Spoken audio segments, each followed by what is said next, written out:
পুলিশের কাছে ম্যাচের চাকর বামুন হইতে আরম্ভ করিয়া আমাদের সকলেরই এজাহার হইল।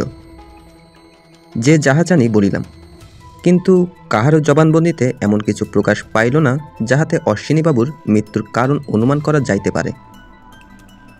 অশ্বিনীবাবু অত্যন্ত নির্বিরোধ লোক ছিলেন। ম্যাচ ও অফিস ব্যতীত অন্য কোথাও তাহার বন্ধুবান্ধব কেহ ছিল না বলিয়াও জানা যায়। তিনি প্রতি শনিবারে বাড়ি যাইতেন। 10-12 বৎসর এরূপ চলিয়া আসিতেছে, কখনো ব্যতিক্রম হয় নাই। কিছুদিন হইতে তিনি বহুমূত্র রোগে ভুগিতেছিলেন। এইরূপ গোটা কয়েক সাধারণ কথায় প্রকাশ পাইল। ডাক্তার অনুকূলবাবুও এজাহার দিলেন। তিনি যাহা বলিলেন তাহাতে অশ্বিনীবাবুর মৃত্যুর রহস্য পরিষ্কার না হইয়া যেন আরো জটিল হইয়া উঠিল। তাহার জবানবন্দি সম্পূর্ণ উদ্ধৃতি করিতেছি। গত 12 বৎসর যাবৎ অশ্বিনীবাবু আমার বাসায় ছিলেন। তার বাড়ি বর্ধমান জেলার হরিহরপুর গ্রামে। তিনি সওদাগরি অফিসে কাজ করতেন। 120 টাকা আন্দাজ মাইনে পেতেন। এত অল্প মাহিনায় পরিবার নিয়ে কলকাতায় থাকার সুবিধা হয় না। তাই তিনি একলা মেসে থাকতেন। এ মেসের প্রায় সকলেই তাই করে থাকেন। অশ্বিনীবাবুকে আমি যতদূর জানি তিনি সরল প্রকৃতির কর্তব্যনিষ্ঠ লোক ছিলেন। কখনো কারোর পাওনা ফেলে রাখতেন না। কারোর কাছে 1 পয়সা ধার ছিল না। কোনো বদখেয়াল কি নেশা ছিল বলেও আমার জানা নেই। ম্যাচের অন্য সকলেই এই বিষয়ে সাক্ষী দিতে পারবেন। এই 12 বছরের মধ্যে তার সম্বন্ধে অস্বাভাবিক বা সন্দেহজনক কিছু লক্ষ্য করিনি। তিনি গত কয়েক মাস থেকে ডায়াবেটিসে ভুগছিলেন।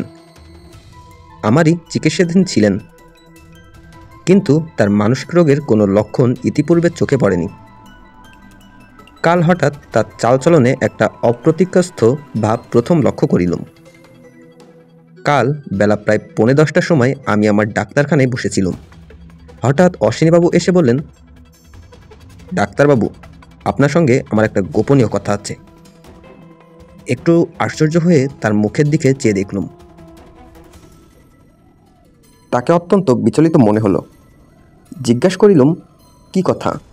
তিনি এদিক ওদিক চেয়ে চাপা গলায় বললেন, এখন নয়, আরেক সময়, বলেই তাড়াতাড়ি অফিসে চলে গেলেন।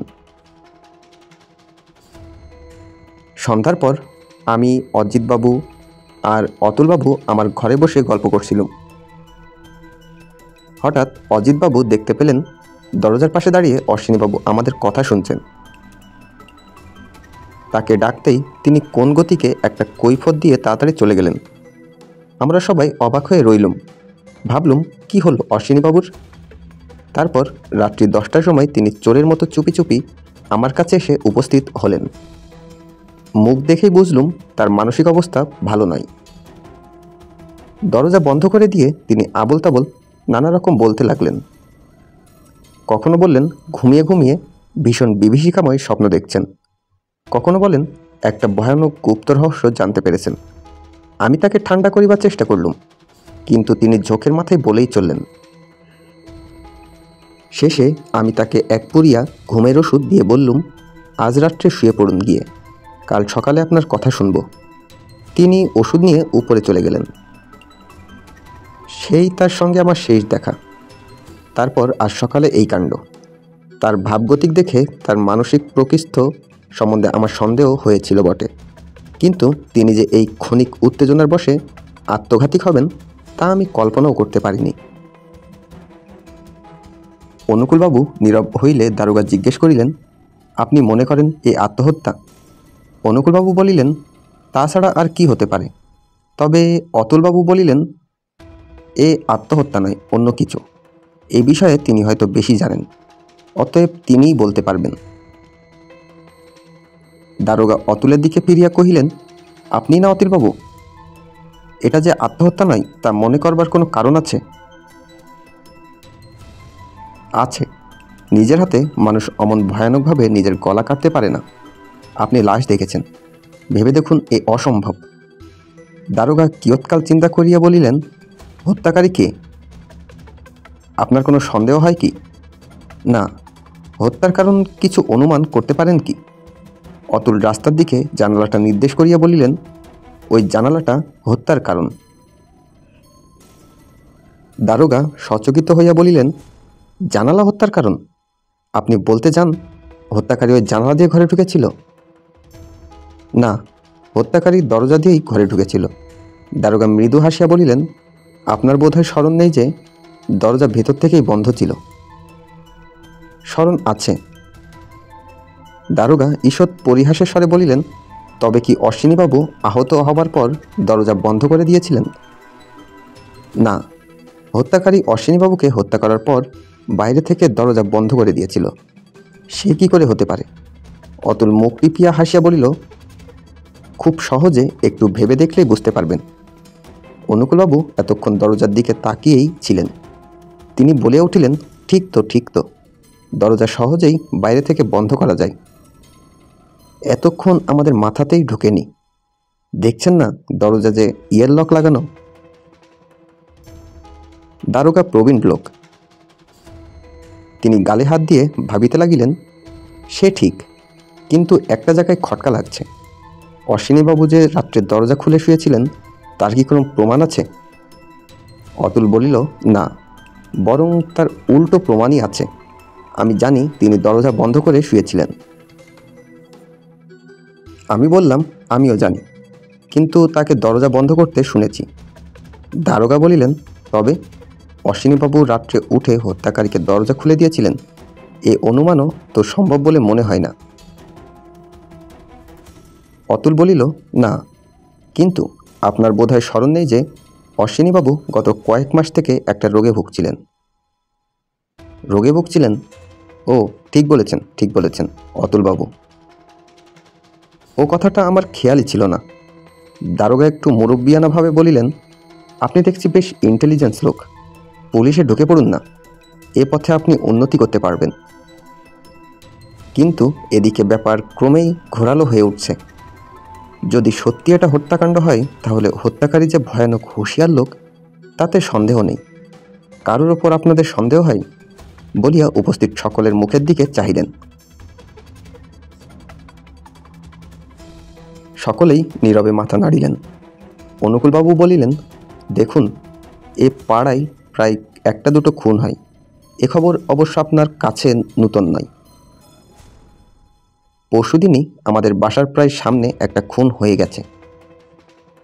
এইসব দেখে আমার মনে হয় যে সবগুলো হত্যাই একসাথেই গাঁথা। একটার কিনারা হলেই অন্যটার কিনারা হবে। অবশ্য যদি অশ্বিনীবাবুর মৃত্যুকে হত্যাকাণ্ড বলে মেনে নেওয়া হয়। দারোগা বলিলেন, তা হতে পারে, কিন্তু অন্য খুনের কিনারা হবার আশায় বসে থাকলে বোধহয় অনন্তকাল বসেই থাকতে হবে। অতুল বলিল, দারোগাবাবু, যদি এ খুনের কিনারা করতে চান তাহলে ওই জানলাটার কথা ভালো করে ভেবে দেখবেন। দারোগা ক্লান্তভাবে কহিলেন, সব কথাই আমাদের ভালো করে ভেবে দেখতে হবে অতুলবাবু। এখন আপনাদের প্রত্যেকের ঘর আমি খানাতল্লাশে করতে চাই। তারপর উপরে নিচে সব ঘরই পুঙ্খানুপুঙ্খানুভাবে খানাতল্লাশ করা হইল, কিন্তু কোথাও এমন কিছু পাওয়া গেল না যাহার দ্বারা এই মৃত্যুর রহস্যের আলোকপাত হইতে পারে। অশ্বিনীবাবুর ঘরও যথারীতি অনুসন্ধান করা হইল, কিন্তু দু একটা অতি সাধারণ পারিবারিক চিঠিপত্র ছাড়া আর কিছুই পাওয়া গেল না। খুরের শূন্য খাপটা বিছানার পাশেই পড়েছিল। তিনি নিজে খোর কার্য করিতেন, এ কথা আমরা সকলেই জানতাম। খাপটা চিনিতেও কষ্ট হইল না। অশ্বিনীবাবুর মৃতদেহ পূর্বে স্থানান্তরিত হয়েছিল। অতঃপর তাহার দরজায় তালা লাগাইয়া সিলমোহর করিয়া দারোগা বেলা 1:30 নাগাদ প্রস্থান করিলেন। অশ্বিনীবাবুর বাড়িতে খবর পাঠানো হইয়াছিল। বৈকালে তাহার পুত্ররা ও অন্যান্য নিকট আত্মীয়বর্গ আসিয়া উপস্থিত হইলেন। তাহাদের বিস্মিত বিমূঢ় শোকের চিত্রের উপর জবনিকা টানিলাম। আমরা অনাত্মীয় হইলেও অশ্বিনীবাবুর এই শোচনীয় মৃত্যুতে প্রত্যেকেই গভীরভাবে আহত হইয়া পড়িয়াছিলাম। তাছাড়া নিজের প্রাণ লইয়াও কম আশঙ্কা হয় নাই। যেখানে পাশের ঘরে এরূপ ব্যাপার ঘটিতে পারে সেখানে আমাদের জীবনেরই বা নিশ্চয়তা কি? মলিন শশঙ্ক অবসন্নতার ভিতর দিয়া এই বিপদ ভারাক্রান্ত দুদিন কাটিয়া গেল। রাত্রিকালে শয়নের পূর্বে ডাক্তারের ঘরে গিয়া দেখিলাম তিনি স্তব্ধ গম্ভীর মুখে বসিয়া আছেন। এই একদিনের ঘটনায় তাহার শান্ত চিহ্নিত মুখের উপর কালো কালো রেখা পড়িয়া গিয়াছে। আমি তাহার পাশে বসিয়া বলিলাম, বাসার সকলেই তো ম্যাচ ছেড়ে চলে যাবার জোগাড় করছেন। ম্লান হাসিয়া অনুকূলবাবু বলিলেন, তাদের তো দোষ দেওয়া যায় না অজিতবাবু। এরকম ব্যাপার যেখানে ঘটে সেখানে কে থাকতে চায় বলুন? কিন্তু একটা কথা আমি কিছুতেই বুঝতে পারছি না, একে খুন বলা যেতে পারে কি করে? আর যদি খুনই হয় তাহলে ম্যাচের বাইরের লোক দ্বারা খুন সম্ভব হতে পারে না। প্রথমত হত্যাকারী উপরে উঠল কি করে? সিঁড়ির দরজা রাত্রিকালে বন্ধ থাকে, এ তো আপনারা সকলে জানেন। যদি ধরে নেওয়া যায় যে লোকটা কোনো কৌশলে উপরে উঠেছিল, কিন্তু সে অনুকূলবাবুর খুদ দিয়ে তাকে খুন করলো কি করে? এ কি কখনো সম্ভব? সুতরাং বাইরের লোকের দ্বারা খুন হয়নি এ কথা নিশ্চিত। তাহলে বাকি থাকেন কারা? যারা ম্যাচে থাকেন। এদের মধ্যে অশ্বিনীবাবুকে খুন করতে পারে এমন কেউ কি আছে? অবশ্য অতুলবাবু অল্পদিন হলো এসেছেন, তার বিষয়ে আমরা কিছু জানি না। আমি চমকিয়া উঠিয়া বলিলাম, অতুল? ডাক্তারবাবু গলা খাটো করিয়া বলিলেন, অতুলবাবু লোকটিকে আপনার কীরকম মনে হয়? আমি বলিলাম, অতুল? না না না, এ কখনো সম্ভব নয়। অতুল কি জন্য অশ্বিনীবাবুকে? ডাক্তার বলিলেন, তবে ভেবে দেখুন, আপনার মুখ থেকে প্রমাণ হয়ে যাচ্ছে যে ম্যাচের কেউ এ কাজ করতে পারেন না। তাহলে বাকি থাকে কি? তিনি আত্মহত্যা করেছেন, এ কথাটাই কি বাকি থেকে যাচ্ছে না? কিন্তু আত্মহত্যা করবারও তো একটা কারণ থাকা চাই। সে কথাও আমি ভেবে দেখেছি। আপনার মনে আছে কিছুদিন আগে আমি বলছিলাম যে এ পাড়ায় একটা কোকেনের গুপ্ত সম্প্রদায় আছে। এই সম্প্রদায়ের সর্দারকে তা কেউ জানে না। হ্যাঁ, মনে আছে। ডাক্তার ধীরে ধীরে বলিলেন, এখন মনে করুন অশ্বিনীবাবুই যদি এই সম্প্রদায়ের সর্দার হয়। আমি স্তম্ভিত হইয়া বলিলাম, সে কি? তাও কি কখনো সম্ভব? ডাক্তার বলিলেন, অজিতবাবু, পৃথিবীতে কিছুই অসম্ভব নয়। বরঞ্চ কাল রাত্রে অশ্বিনীবাবু আমাকে যেসব কথা বলেছিলেন তাতে এই সন্দেহই ঘনীভূত হয়। খুব সম্ভবত তিনি অত্যন্ত ভয় পেয়েছিলেন। অত্যাধিক ভয় পেলে মানুষ অপ্রকৃষ্ট হয়ে পড়তে পারে। কে বলতে পারে? হয়তো এই অপ্রকৃষ্টতার ঝোঁকেই আত্মহত্যা করেছেন। ভেবে দেখুন, এ অনুমান কি সঙ্গত মনে হয় না? এই অভিনব থিওরি শুনিয়া আমার মাথা একেবারেই গুলাইয়া গিয়াছিল। আমি বলিলাম, কি জানি ডাক্তারবাবু, আমি তো কিছুই ধারণা করতে পারছি না। আপনি বরং আপনার সন্দেহের কথা পুলিশকে বলুন। ডাক্তার উঠিয়া দাঁড়াইয়া বলিলেন, কাল তাই বলবো। এই সমস্যার একটা মীমাংসা না হওয়া পর্যন্ত যেন কিছুতেই শান্তি পাচ্ছি না। 2-3টা দিন কোনো রকমে কাটিয়া গেল। মনের ভিতর অশান্তির উপর সিআইডি বিভাগের বিবিধ কর্মচারীর নিরন্তর যাতায়াতে ও সওয়াল জবাবে প্রাণ অতিষ্ঠ হইয়া উঠিয়াছিল। ম্যাচের প্রত্যেকেই পালাই পালাই করিতেছিলেন, কিন্তু আবার পালাইতেই সাহস পাইতেছিল না। কি জানি তাড়াতাড়ি বাসা ছাড়িলে যদি পুলিশ তাহাদের সন্দেহ করিয়া বসে। বাসারই কোনো ব্যক্তির চারিধারে যে সন্দেহের জল ধীরে ধীরে গুটাইয়া আসিতেছে তাহার ইশারা পাইতেছিলাম, কিন্তু সে ব্যক্তি কে তাহা অনুমান করিতে পারিতেছিলাম না। মাঝে মাঝে অজ্ঞাত আতঙ্কে বুকটা ধড়াস করিয়া উঠিতেছিল। পুলিশ আমাকেই না সন্দেহ করে। সেদিন সকালে অতুল ও আমি ডাক্তারের ঘরে বসিয়া সংবাদপত্র পাঠ করিতেছিলাম। একটা মাঝারি গোছের প্যাকিং কেসে ডাক্তারের ঔষধ আসিয়াছিল। তিনি বাক্স খুলিয়া সেগুলি সযত্নে বাহির করিয়া আলমারিতে সাজাইয়া রাখিতেছিলেন। প্যাকিং কেসের উপর আমেরিকার ছাপ মারা ছিল। ডাক্তারবাবু দেশি ঔষধ ব্যবহার করিতেন না।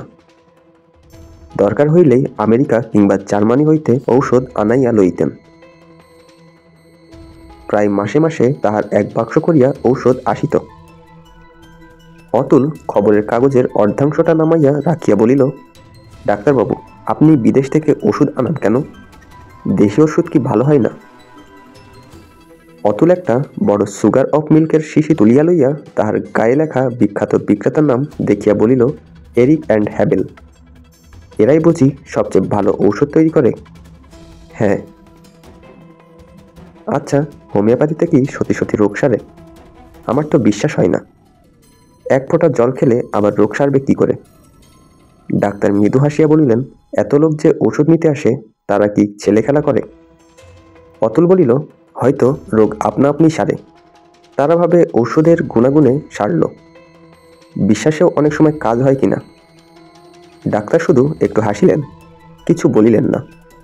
কিয়ৎকাল পরে জিজ্ঞাসা করিলেন, খবরের কাগজে আমাদের বাসার কথা কিছু আসে কিনা? আছে বলিয়া আমি পড়িয়া শুনাইলাম। হতভাগ্য অশ্বিনী কুমার চৌধুরীর হত্যার এখনো কোনো কিনারা হয় নাই। পুলিশের সিআইডি বিভাগ এই হত্যা রহস্যের তদন্তভার গ্রহণ করিয়াছেন। কিছু কিছু তথ্য আবিষ্কৃত হইয়াছে। আশা করা যাইতেছে শীঘ্রই আসামি গ্রেপ্তার হইবে, ছাই হইবে। ওই আশা করা পর্যন্ত।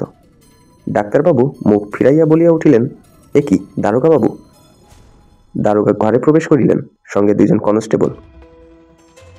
ইনি আমাদের পূর্ব পরিচিত দারোগা। কোনো প্রকার ভনিতা না করিয়া একেবারে অতুলের সম্মুখে গিয়া বলিলেন, আপনার নামে ওয়ারেন্ট আছে, থানায় যেতে হবে। গোলমাল করবেন না, তাতে কোনো ফল হবে না। রামধনী সিং, হ্যান্ডকাপ লাগাও। একজন কনস্টেবল ক্ষিপ্ত হস্তে কড়াত করিয়া হাতকড়া পরাইয়া দিল। আমরা সভয়ে উঠিয়া দাঁড়াইতেছিলাম। অতুল বলিয়া উঠিল, এ কি? দারোগা বলিলেন, এই দেখুন ওয়ারেন্ট। অশ্বিনী কুমার চৌধুরীকে হত্যা করার অপরাধে অতুল চন্দ্র মিত্রকে গ্রেপ্তার করা হলো। আপনারা দুজনে একে অতুল চন্দ্র মিত্র বলে শনাক্ত করেছেন। নিঃসন্দেহে অভিভূতের মতো আমরা ঘাড় নাড়িলাম। অতুল মৃদু হাসিয়া বলিল, শেষ পর্যন্ত আমাকেই ধরলেন? আচ্ছা, চলুন থানায়। অজিত, কিছু ভেবো না, আমি নির্দোষ। একটা ঠিকা গাড়ি ইতিমধ্যে বাড়ির সম্মুখে আসিয়া দাঁড়াইয়াছিল। অতুলকে তাহাতে তুলিয়া পুলিশ সদল বলে চলিয়া গেল। পাংশুমুখে ডাক্তার বলিলেন, অতুলবাবুই তাহলে? কি ভয়ানক, কি ভয়ানক! মানুষের মুখ দেখে কিছু বোঝার উপায় নেই। আমার মুখে কথা বাহির হইল না। অতুল হত্যাকারী? এই কয়দিন তাহার সহিত একত্র বাস করিয়া তাহার প্রতি আমার মনে একটা প্রীতিপূর্ণ সৌহার্দ্যের সূত্রপাত হইয়াছিল। তাহার স্বভাবটি এত মধুর যে আমার হৃদয় এই অল্প কয়েক মাসেই সে জয় করিয়া লইয়াছিল। সেই অতুল খুনি, কল্পনার অতীত বিস্ময়ে ক্ষোভে মর্মপীড়ায় আমি যেন দিগ্ভ্রান্ত হইয়া গেলাম। ডাক্তারবাবু বলিলেন, এজন্যই অজ্ঞাত কুলশীল লোককে আশ্রয় দেওয়া শাস্ত্রে বারণ। কিন্তু তখন কে ভেবেছিল যে লোকটা এত বড় একটা... আমার কিছুই ভালো লাগিতেছিল না। উঠিয়া গিয়া নিজের ঘরের দ্বার বন্ধ করিয়া শুইয়া পড়িলাম। স্নানাহার করিবারও প্রবৃত্তি হইল না। ঘরের ওপাশে অতুলের জিনিসপত্র ছড়ানো রহিয়াছে। সেই দিকে চাহিয়া আমার চোখে জল আসিয়া পড়িল। অতুলকে যে কতখানি ভালোবাসিয়াছি তাহা বুঝিতে পারিলাম। অতুল যাইবার সময় বলিয়া গিয়াছে সে নির্দোষ। তবে কি পুলিশ ভুল করিল? আমি বিছানায় উঠিয়া বসিলাম। যে রাত্রে অশ্বিনীবাবু হত্যা হন সে রাত্রির সমস্ত কথা স্মরণ করিবার চেষ্টা করিলাম। অতুল মেঝেই বালিশের ওপর কান পাতিয়া ডাক্তারের সহিত অশ্বিনীবাবুর কথাবার্তা শুনিতেছিল। কেন শুনিতেছিল? কি উদ্দেশ্য?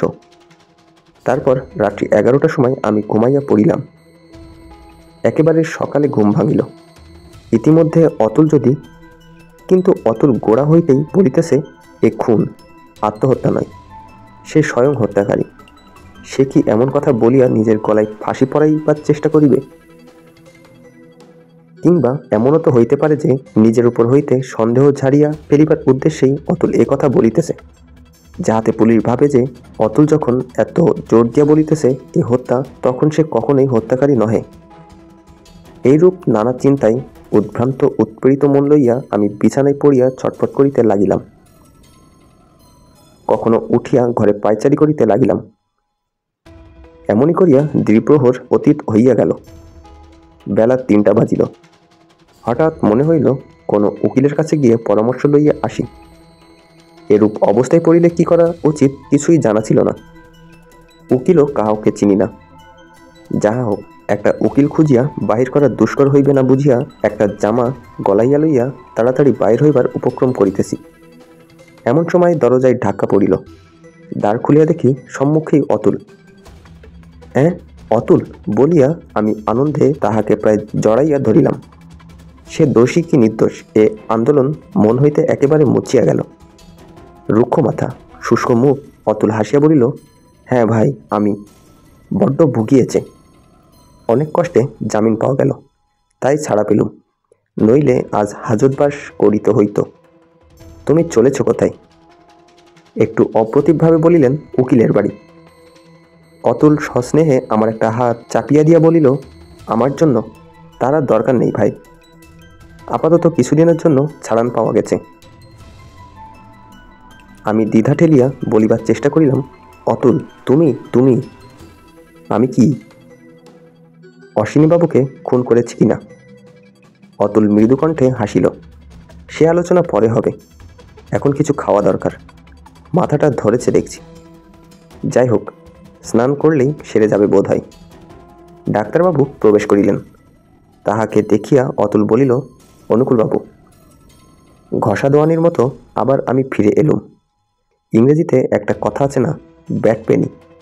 আমার অবস্থাও প্রায় সেই রকম। পুলিশেও নিলে না, ফিরিয়ে দিলে।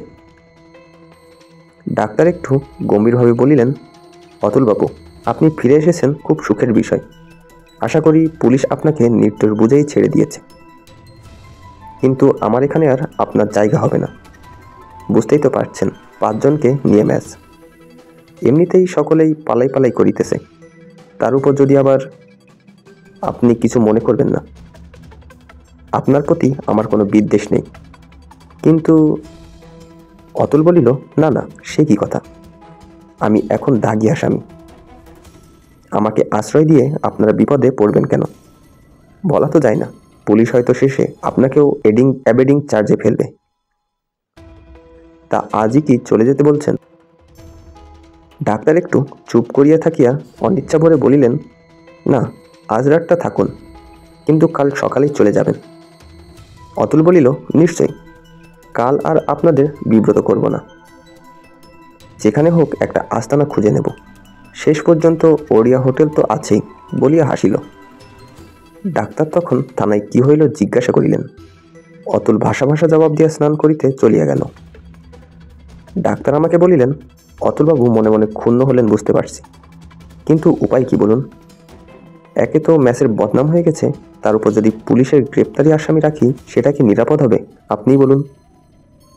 বাস্তবিক একটু সাবধানতা ও স্বার্থপরতার জন্য কাহাকেও দোষ দেওয়া যায় না। আমি বিরসভাবে ঘাড় নাড়িলাম, বললাম, তা আপনার ম্যাচ, আপনি যা ভালো বুঝবেন করবেন। আমি গামছা কাঁধে ফেলিয়া স্নানঘরের উদ্দেশ্যে প্রস্থান করিলাম। ডাক্তার লজ্জিত বিমর্ষ মুখে বসিয়া রইলেন। স্নানাহার শেষ করিয়া ঘরে ফিরেছিলাম, এমন সময় ঘনশ্যামবাবু অফিস হইতে ফিরিলেন। সম্মুখে অতুলকে দেখিয়া তিনি যেন ভূত দেখার মতো চমকিয়া উঠিলেন। পাংশুমুখে বলিলেন, অতুলবাবু, আপনি? অতুল মৃদু হাসিয়া বলিল, আমিই বটে ঘনশ্যামবাবু, আপনার কি বিশ্বাস হচ্ছে না? ঘনশ্যামবাবু বলিলেন, কিন্তু আপনাকে তো পুলিশে ধরেছে। এই পর্যন্ত বলিয়া একটা ঢোক গিলিয়া তিনি নিজের ঘরে ঢুকিয়া পড়িলেন। অতুলের চক্ষু কৌতুকে নাচিয়া উঠিল। সে মৃদু কণ্ঠে বলিল, বাঘে চুলে 18 ঘা, পুলিশে চুলে বোধহয় 58। ঘনশ্যামবাবু আমায় দেখে বিশেষ ভয় পেয়েছেন দেখছি। সেদিন সন্ধ্যাবেলা অতুল বলিল, ওহে দেখো তো, দরজার তালাটা লাগছে না। দেখলাম বিলাতি তালায় কি গোলমাল হয়েছে। গৃহস্বামীকে খবর দিলাম। তিনি আসিয়া দেখিয়া বলিলেন, বিলাতি তালায় ওই মুশকিল। ভালো আছেন তো বেশ আছেন, খারাপ হলে একেবারে ইঞ্জিনিয়ার ডাকতে হয়। এর চেয়ে আমাদের দেশি হুড়কো ভালো। যাই হোক, কালই মেরামত করিয়ে দেব, বলিয়া তিনি নামিয়া গেলেন। রাত্রে শয়নের পূর্বে অতুল বলিল, অজিত, মাথা ধরাটা ক্রমেই বাড়ছে, কি করি বলো তো? আমি বলিলাম, ডাক্তারের কাছ থেকে এক পুরিয়া ওষুধ নিয়ে খান। অতুল বলিল, হোমিওপ্যাথিক ওষুধ, তাতে সারবে? আচ্ছা চলো, দেখা যাক, হোমো পাখির জোর। আমি বলিলাম, চলো, আমার শরীরটাও ভালো ঠেকছে না। ডাক্তার তখন দ্বার বন্ধ করিবার উপক্রম করিতেছিলেন। আমাদের দেখিয়া জিজ্ঞাসুভাবে মুখের দিকে চাহিলেন। অতুল বলিল, আপনার ওষুধের গুণ পরীক্ষা করতে এলো। বড্ড মাথা ধরেছে, কিছু ব্যবস্থা করতে পারবেন? ডাক্তার খুশি হইয়া বলিলেন, বিলক্ষণ, পারব বইকি।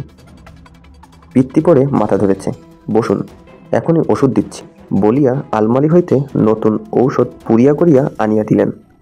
যান, খেয়ে শুয়ে পড়ুন গিয়ে, কাল সকালে আর কিছু থাকবে না। অজিতবাবু, আপনার চেহারাটাও ভালো ঠেকছে না। উত্তেজনার পর অবসাদ বোধ হচ্ছে। না, শরীর ঢিস করছে। বুঝেছি, আপনিও এক দাগ নিন, শরীর বেশ ঝরঝরে হয়ে যাবে। ঔষধ লইয়া বাইর হইতেছি। অতুল বলিল, ডাক্তারবাবু, ব্যোমকেশ বক্সী বলে কাউকে চেনেন? ডাক্তার ঈষৎ চমকিত হইয়া বলিলেন, না, কে তিনি? অতুল বলিল, জানি না, আজ থানায় তার নাম শুনলুম। তিনি নাকি এই হত্যার তদন্ত করছেন। ডাক্তার মাথা নাড়িয়া বললেন, না, আমি তাকে চিনি না। উপরে নিজেদের ঘরে ফিরিয়া আসিয়া আমি বলিলাম, অতুল, এবার সব কথা আমায় বলো। কি বলবো? তুমি আমার থেকে কিছু লুকোচ্ছ, কিন্তু সে হবে না, সব কথা খুলে বলতে হবে। অতুল একটু চুপ করিয়া রহিল, তারপর দ্বারের দিকে একবার দৃষ্টিপাত করিয়া বলিল, আচ্ছা, বলছি, এসো আমার বিছানায় বসো। তোমার কাছে যে আর লুকিয়ে রাখা চলবে না তা বুঝেছিল। আমি তাহার বিছানায় গিয়া বসিলাম। সেও দরজা ভেজাইয়া দিয়া আমার পাশে বসিল। ঔষধের পুড়িয়াটা তখনও আমার হাতেই ছিল। ভাবছিলাম সেটা খাইয়া নিশ্চিন্ত মনে গল্প শুনি। রাত্রি তখন বোধ করি 1:30 হইবে। অন্ধকারে চোখ মেলিয়া বিছানায় শুইয়াছিলাম। শ্রবণেন্দ্রিয় এত তীক্ষ্ণ হইয়া উঠিয়াছিল যে নিঃশ্বাসে প্রশ্বাসের সঙ্গে বিছানার উপর দেহের উত্থান পতনের শব্দ স্পষ্ট শুনিতে পারিতেছিলাম। অতুল যে জিনিসটা দিয়েছিল সেটি দৃঢ় মুষ্টিতে ডান হাতে ধরিয়াছিলাম। হঠাৎ অন্ধকারে কোনো শব্দ শুনিলাম না, কিন্তু অতুল আমাকে স্পর্শ করিয়া গেল। ইশারাটা আগে হইতেই স্থির করা ছিল। আমি ঘুমন্ত ব্যক্তির মতো জোরে জোরে নিঃশ্বাস ফেলিতে লাগিলাম। বুঝিলাম সময় উপস্থিত হইয়াছে। তারপর কখন দরজা খুলিল জানিতে পারিলাম না। সহসা অতুলের বিছানার উপর ধপ করিয়া একটা শব্দ হইল এবং সঙ্গে সঙ্গে আলো জ্বলিয়া উঠিল। লোহার ডান্ডা হস্তে আমি তড়াক করিয়া বিছানা হইতে লাফাইয়া উঠিলাম। দেখিলাম এক হাতে রিভলভার, অন্য হাতে আলো সুইচ ধরিয়া অতুল এবং তাহারি শয্যার পাশে হাঁটু গাড়িয়া বসিয়া মরানাহত বাঘ যেমন করিয়া শিকারীর দিকে ফিরিয়া তাকাই, তেমনি বিস্ফোরিত নেত্রে চাহিয়া ডাক্তার অনুকূলবাবু।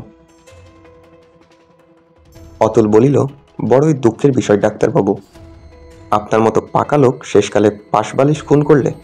ব্যাস, নড়বেন না, ছুরি ফেলে দিন। হ্যাঁ, নড়েছেন কি গুলি করেছি। অজিত, রাস্তার দিকের জানালাটা খুলে দাও তো, বাইরেই পুলিশ আছে। খবরদার। ডাক্তার বিদ্যুৎ বেগে উঠিয়া দরজা দিয়া পালাইবার চেষ্টা করিল, কিন্তু সঙ্গে সঙ্গে অতুলের বজ্রমুষ্টি তার চোয়ালে হাতুড়ির মতো লাগিয়া তাহাকে ধরাশায়ী করিল। মাটিতে উঠিয়া বসিয়া ডাক্তার বলিল, বেশ, হারলাম মানলুম, কিন্তু আমার অপরাধ কি শুনি? অপরাধ কি একটা ডাক্তার যে মুখে মুখে বলবো? তার প্রকাণ্ড ফিরিস্তি পুলিশ অফিসে তৈরি হয়েছে, ক্রমে প্রকাশ পাবে। আপাতত 4-5 জন কনস্টেবল সঙ্গে করিয়া দারোগা ও ইন্সপেক্টর প্রবেশ করিল। অতুল বলিল, আপাতত ব্যোমকেশ বক্সী সত্যান্বেষীকে আপনি খুন করিবার চেষ্টা করেছেন, এই অপরাধে পুলিশে শপথ করেছি। ইন্সপেক্টরবাবু, ইনিই হচ্ছেন আসামি। ইন্সপেক্টর নিঃশব্দে ডাক্তারের হাতে হাত করাইয়া লাগাইলেন। ডাক্তার বিষাক্ত দৃষ্টিতে চাহিয়া বলিল, এই ষড়যন্ত্র। পুলিশ আর ওই ব্যোমকেশ বক্সী মিলে আমাকে মিথ্যে মোকদ্দমায় ফাঁসিয়েছে, কিন্তু আমিও দেখে নেব। দেশে আইন আদালত আছে, আমারও টাকার অভাব নেই। ব্যোমকেশ বলিল, তা তো নেই, এত কোকেন বিক্রির টাকা যাবে কোথায়? বিকৃত মুখে ডাক্তার বলিল, আমি কোকেন বিক্রি করি, তার কোনো প্রমাণ আছে? আছে বই কি ডাক্তার, তোমার সুগার অফ মিল্কের শিশিতেই তার প্রমাণ আছে। জোকের মুখে নুন পড়িলে যেমন হয়, ডাক্তার মুহূর্ত মধ্যে তেমনি কুকড়াইয়া গেল। তাহার মুখ দিয়া আর কোনো কথা বাহির হইল না। শুধু নির্নিমেষ চোখ দুটা ব্যোমকেশের উপর শক্তিহীন ক্রোধে অগ্নিবৃষ্টি করিতে লাগিল। আমার মনে হয় এ যেন আমার সেই সাদাসিধে নির্বিরোধ অনুকূলবাবু নহে, একটা দুর্দান্ত নরঘাতক গুন্ডা ভদ্রতার খোলস ছাড়িয়া বাহির হইয়া আসিল। ইহারি সহিত এতদিন পরম বন্ধুভাবে কাল কাটাইয়াছি ভাবিয়া শিহরিত হইয়া উঠিলাম। ব্যোমকেশ জিজ্ঞেস করিল, কি ওষুধ আমাদের দুজনকে দিয়েছিলে ঠিক বলো দেখি ডাক্তার। মারফিয়ার গুঁড়ো না? বলবে না? বেশ, বলো না, কেমিক্যাল পরীক্ষায় ধরা পড়বেই। একটা চুরুট ধরাইয়া বিছানায় আরাম করিয়া বসিয়া বলিল, দারোগাবাবু, এবার আমার একতলা লিখুন। ফার্স্ট ইনফরমেশন রিপোর্ট লিপিবদ্ধ হইলে পর ডাক্তারের ঘর খানা তল্লাশি করিয়া দুটি বড় বড় বোতলে কোকেন বাহির হইল। ডাক্তার সেই যে চুপ করিয়াছিল আর বাগ নিষ্পত্তি করে নাই।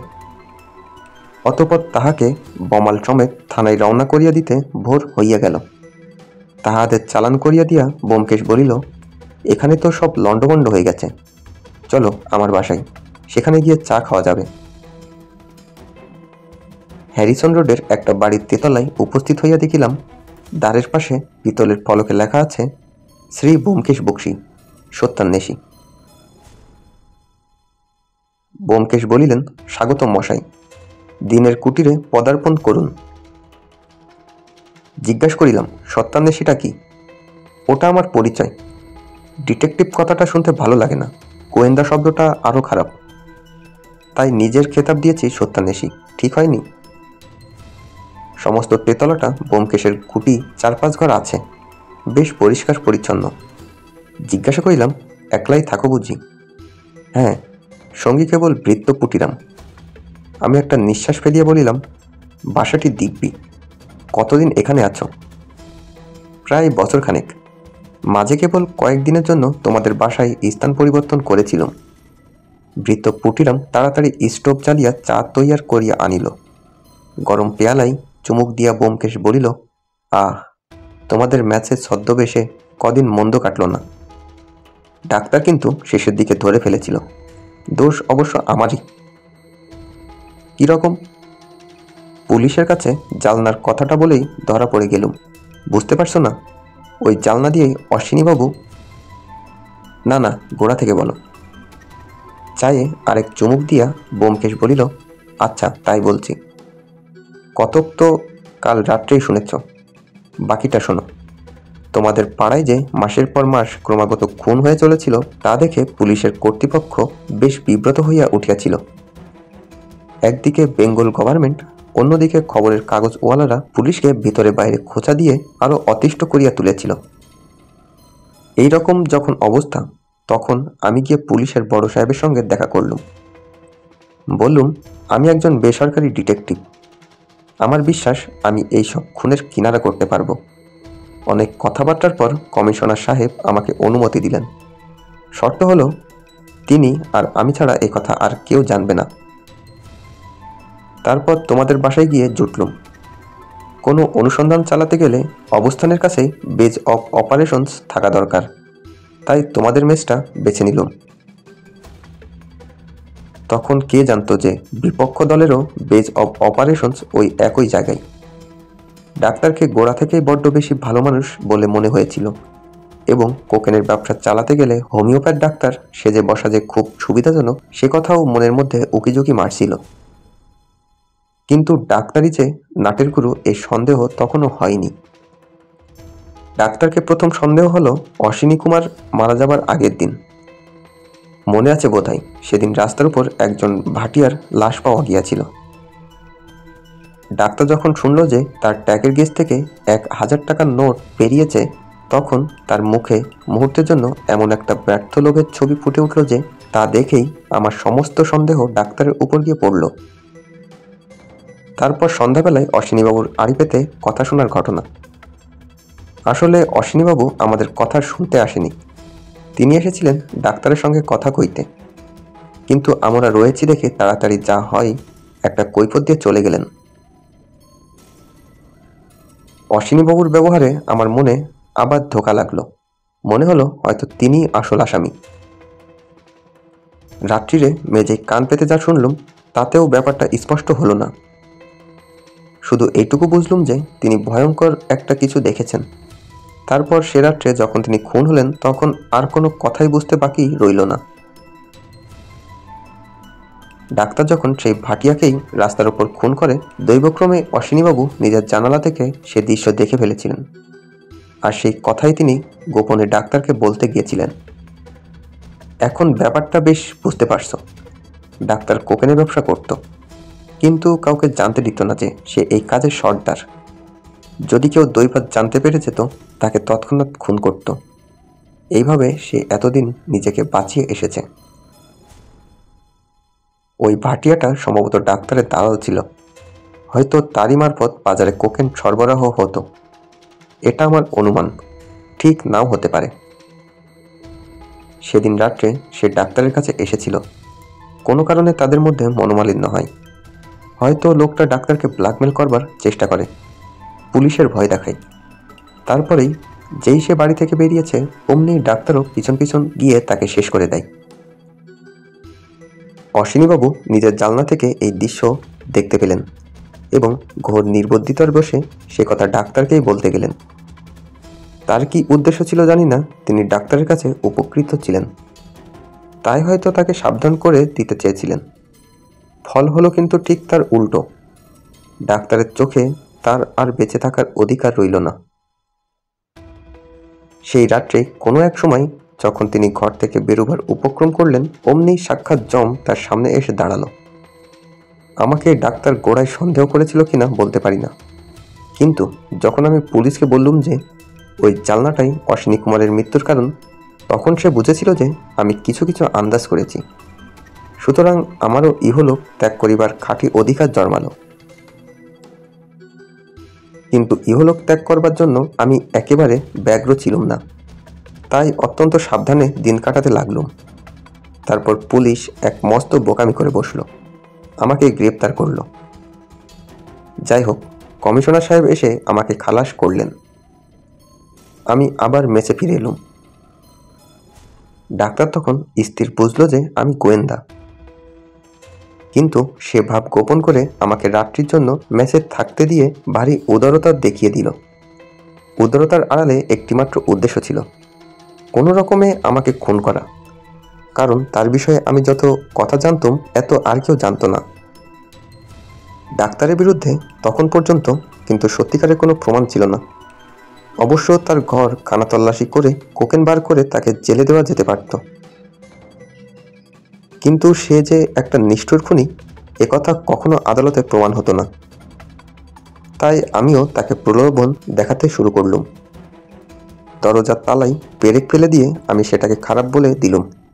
ডাক্তার খবর পেয়ে মনে মনে উল্লাসিত হয়ে উঠল। আমরা রাত্রে দরজা বন্ধ করে শুতে পারবো না। তারপর আমরা যখন ওষুধ নিতে গেলুম, তখন সে সাক্ষাৎ স্বর্গ হাতে পেল।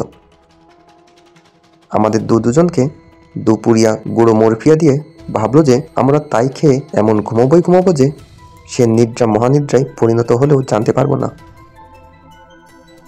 তারপরে ডাক্তারবাবু এসে ফাঁদে পা দিলেন আর কি। আমি বলিলাম, এখন উঠলুম ভাই, তুমি বোধহয় উপস্থিত ওদিকে যাচ্ছ না? না, তুমি কি বাসায় যাচ্ছ? হ্যাঁ। কেন? বাহ রে, কেন আবার বাসায় যেতে হবে না? আমি বলছিলাম কি, ও বাসা তো তোমাকে ছাড়তেই হবে, তা আমার এখানে এলে হতো না? এই বাসাটা নেহাত মন্দ নয়। আমি খানিক চুপ করিয়া থাকিয়া বলিলাম, প্রতিদান দিচ্ছ বুঝি? ব্যোমকেশ আমার কাঁধে হাত রাখিয়া বলিল, না ভাই, প্রতিদান নয়। মনে হচ্ছে তোমার সঙ্গে এক জায়গায় না থাকলে আমার মন টিকবে না। এ কদিনেই কেমন একটা বদ অভ্যাস জন্মে গেছে। সত্যি বলছো? হ্যাঁ, সত্যি বলছি। তবে তুমি থাকো, আমি জিনিসপত্রগুলো নিয়ে আসি। ব্যোমকেশ প্রফুল্ল মুখে বলিল, সেই সঙ্গে আমার জিনিসগুলো আনতে ভুলো না যেন।